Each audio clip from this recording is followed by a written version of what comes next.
Thank you, Jessica. Good morning, everyone. How's everyone doing? You guys feeling good? All right, give everyone here a round of applause.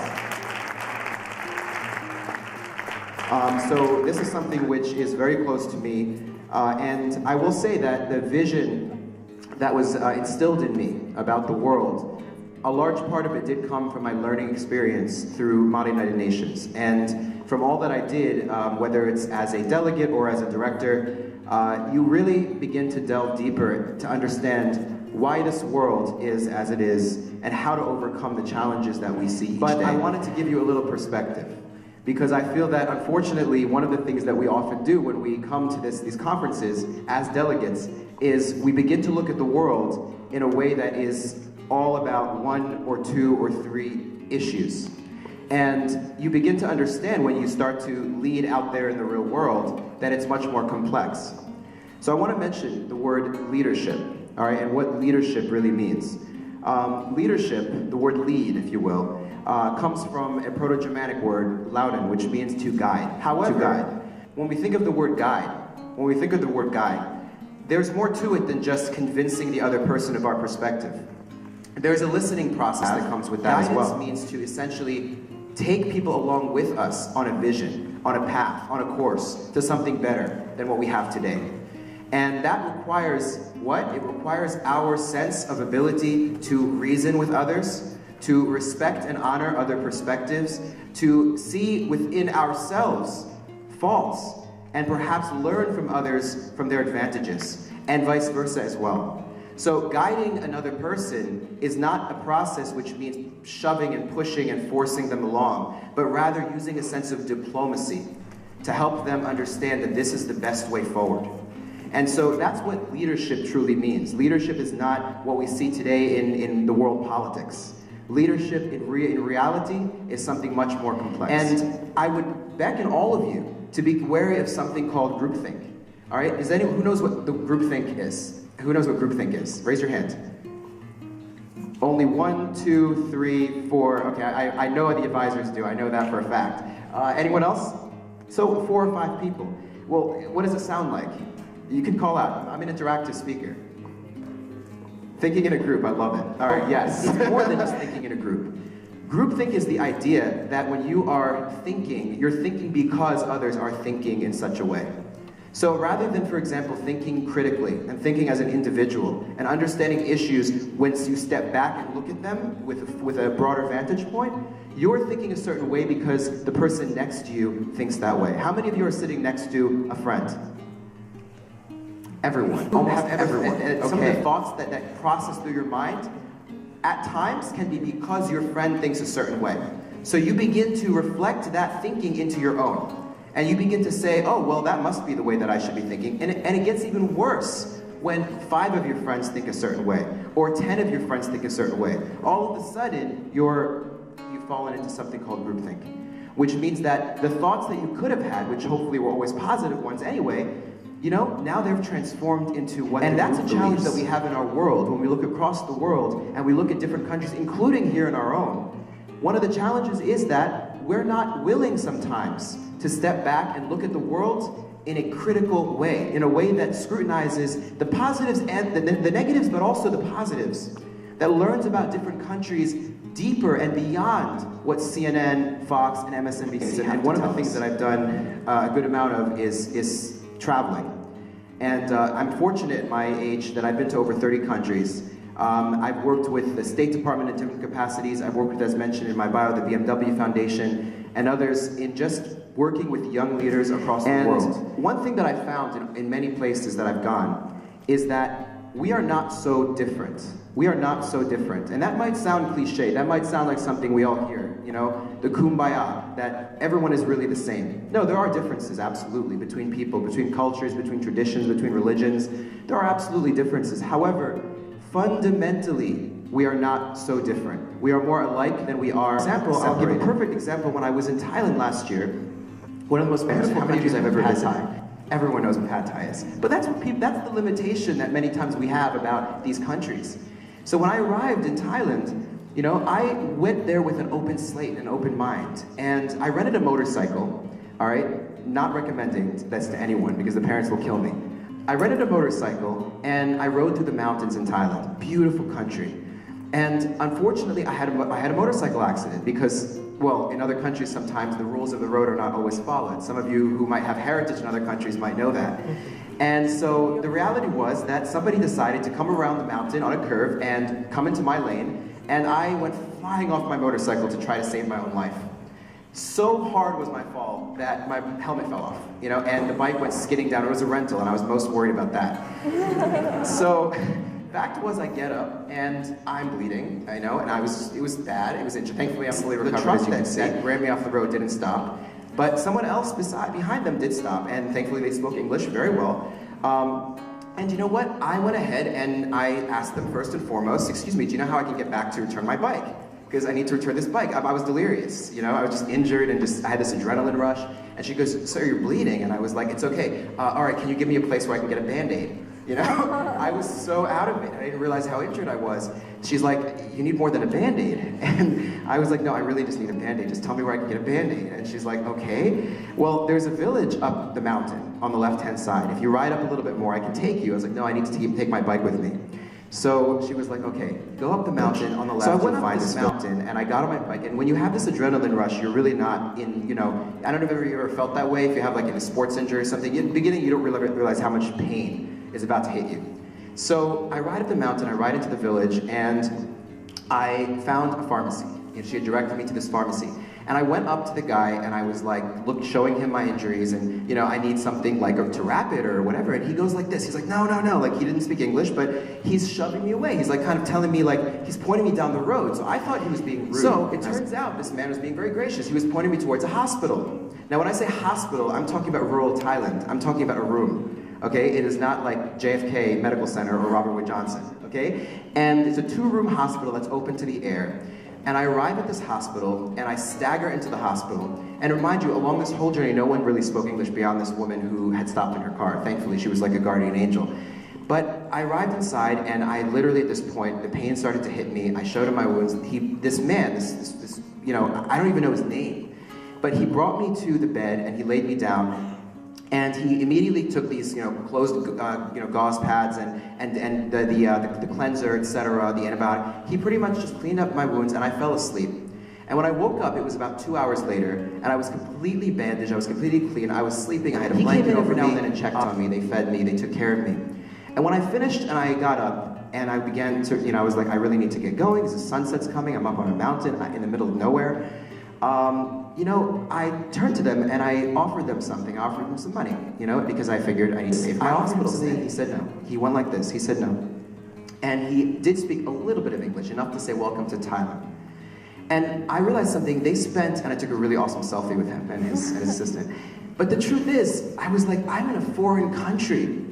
All I could think of at the time were some political instabilities, because this is my mind, all about politics and political instabilities. And right now in Thailand, for example, they have quite a bit of stability. And I was there about a year ago, and it was just starting. So all I could think of was labeling this country based upon its challenges. And I realized that when I got there, these people did not know me. They did not speak a word of English. They knew nothing about who I was. And they knew that I was American, which means I probably traveled with some money, according to what they might have believed. But you know what? All they could think of was they wanted a picture with me, the American. And, they wanted to think of how I would feel at home in their country. And this has been replicated over and over and over again everywhere that I've gone.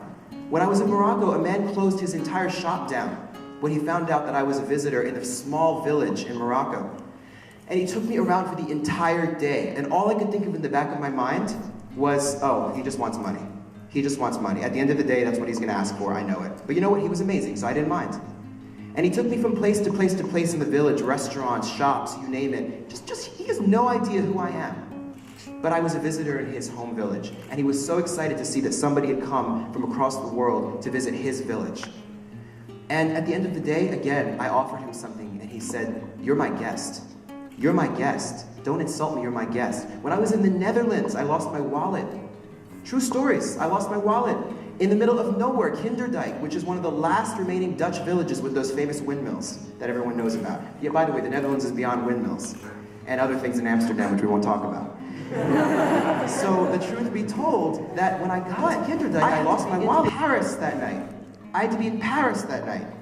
So what happens? I'm now traveling with nothing on me, okay? And I had a car, by the way. I've driven quite a bit internationally. What? And I had nothing on me. Finds me. How does he find me? He found me by doing a Google search. The man who found my wallet, he found me by doing a Google search. He called my family in the United States to tell them that your son has lost his wallet in my hometown. And they call me, my sister of course thinks I'm like dead, okay? So she's calling me like panicking, like, oh my God, what happened? Were you kidnapped? And I was like, I'm in the Netherlands, seriously, okay? But you know, she's like, what happened? And I was like, what happened? And I hadn't even realized at that point, because I was just driving, that I had lost my wallet. And so he decides, what is he gonna do? I had like about 70 euro in my wallet, that was cash, and then I had credit cards and other things. Maybe a little more than 70 euro, it's about $100 basically, so a little less. And I told him, my sister basically gave him, you know, how she would contact me. He reached out to me and I told him, I said, mail the wallet to Paris. I really appreciate what you're doing. And please, please take the money out of the wallet and pay for the postage. But truth be told, when I received my wallet, not a single thing was missing, including the 70 euro. Including the 70 euro. I didn't know who this man was. But this graciousness has been repeated over and over and over again. And what I challenge all of you to think about, when we think of the world and when we think of countries and these nations, understand that yes, there are critical issues and challenges that we should think about. But also recognize that when you get out into the real world, when you go beyond into that humbling experience, I promise you that when you lose at a Model UN conference, the tears that you're crying, trust me, you're bigger than that. Work your hardest, step up, do everything you can today to win. I'm not going to say you shouldn't, because I'm proud of the leadership skills that you will develop because of it. But in the process, when you think about the world, and when you understand the world, and when you understand human beings and human life, know that it is beyond politics. Know that it is beyond these single conflicts and issues that everybody talks about. The truth is that human beings, we are not so different. And I wanted to close with one comment from, who has heard of Carl Sagan?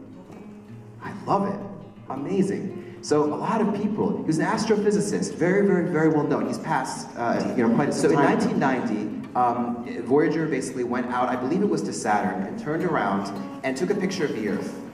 And the Earth in this image was very, very, very, very, very small. Very small. It was a pale blue dot. When he looked at this image, he was blown. And this is from Saturn, by the way. Saturn is still in our solar system. Now, imagine how many millions and billions of stars there are, and how many planets rotate around these stars, and how many galaxies there are. So this is not so far away. This is like a hop skip from the Earth. But you could barely see the Earth as just this distant, twinkling, star-looking thing in this image. And when he looked at this, he made a very keen and beautiful observation, and I want to read it to you. So listen, imagine now in your mind as I read this, imagine an image of a pale blue dot in a black sky. And he said, from this distant vantage point, Earth might not seem of particular interest. But for us, it's different. Consider again that dot. That's here, that's home, that is us.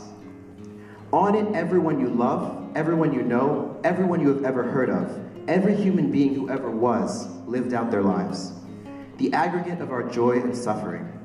Thousands of confident religions, ideologies, and economic doctrines. Every hunter and forager, every hero and coward, every creator and destroyer of civilization. Every king and every peasant, every young couple in love, every mother and every father, every hopeful child, inventor and explorer, every teacher of morals, every corrupt politician, every superstar, every supreme leader, every saint and every sinner in the history of our species has lived there, on a mote of dust suspended in a sunbeam. The Earth is a very small stage and a vast cosmic arena. Think of the rivers of blood spilled by all of those generals and emperors, so that in glory and triumph, they could become the momentary masters of a fraction of a dot. Think of the endless cruelties visited by the inhabitants of one corner of this pixel on the scarcely distinguishable inhabitants of some other corner. how frequent their misunderstandings, how eager they are to kill one another, how fervent their hatreds. Our posturings, our imagined self-importance, the delusion that we have a privileged position in the universe, are challenged by this point of pale light. Our planet is a lonely speck in the great enveloping cosmic dark. In our obscurity, in all of this vastness, there is no hint that help will come from elsewhere to save us from ourselves. The Earth is the only world known so far to harbor life. There is nowhere else, at least in the near future, to which our species could migrate. Visit, yes. Settle, not yet. Like it or not, for the moment, the Earth is where we make our last stand. It has been said that astronomy is a humbling and character-building experience. There is perhaps no better demonstration of the folly of human conceit than this distant image of our tiny world. Lastly, to me, it underscores our responsibility to deal more kindly with one another, to preserve and to cherish this pale blue dot, the only home that we have ever known. One of the most beautiful statements I would ever say that has been made by Carl Sagan was made in his observations looking at this pale blue dot. Now, I ask all of you, and I task you, and I challenge you in closing, to think of yourselves as leaders. And when you think of yourselves as leaders, as I said in the beginning of my remarks, it is beyond convincing another of something that you are already predisposed to believe. It is beyond convincing another of your opinions. It takes maturity. It takes upstanding character to change the world. Now, I know that in this room there will be many individuals who will be change makers if you are not already. You will go out there, you will follow this conference, and you will kick butt in the real world. I know that. And many of the skills that you have learned will have come from conferences like today. I believe that because I've been there. However, along your path, humble yourself. Use facts, not opinion. And understand that we have a responsibility not only to ourselves and to that gavel that we're coveting. Is it a gavel? Yes. Love it. To that gavel that we're coveting at the end of the day. But remember, that gavel is a part of the pale blue dot. So think big and think about your future and build something better than what we see today from here and from here. Thank you very much.